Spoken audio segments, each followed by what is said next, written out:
Hi, Mrs. Carter here, and I want to talk to you briefly about this assignment on labor unions. These are the different options of websites that you can use. One of the things that you may want to consider when you're choosing your website is you want to make sure that there's not a ton of bias in this. So if you're reading it and it seems a little slanted, you may want to go to another source as well and see if you can find the same topic using another source to really give you an understanding of the article.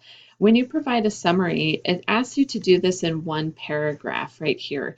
So that's going to be more than just two sentences. You need to assume that I know nothing about this article and that I haven't read it.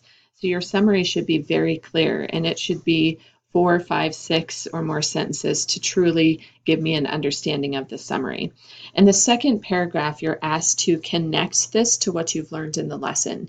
So what I'm really looking for here are key terms from the lesson, not just saying, and this talks about labor unions, but things in particular like collective bargaining process, union tactics that can be used, the ultimate goal, what's the outcome that the union wants, how do they work with these private industries.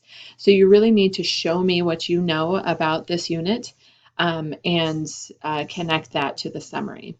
You also need to cite the source of your article, and you need to do this using MLA formatting. This is really easy to find. You can just type in MLA formatting in your browser and it'll come up with a bunch of different generators that will do it for you.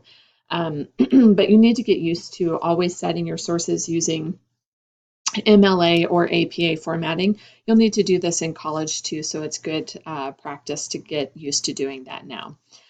You submit this to me, and then let me show you what the rubric looks like. So this is what I'm grading it on. So if you get 100% on this assignment, excellent job. You've received 5s on all these things. Your summary is really clear. You've made a clear connection to the unit. You cited your source using MLA formatting, and there are no grammatical or spelling errors. If you are getting this assignment back and you get a 15, odds are you didn't do this bit. So the citing source. So make sure that you cite your source and that you cite it using MLA formatting, or you can't get full points.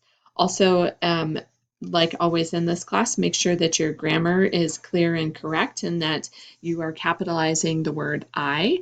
You're capitalizing the first letter in every sentence, using periods, using proper grammar, and you shouldn't have any problem getting 20 points on this. If you didn't receive 20 points on this, for example, if you missed your source, you either didn't cite it properly or you didn't cite it at all, you can just add to it and you can resubmit it through the assignment link, or you can send it to my email and I'll be happy to grade it through that.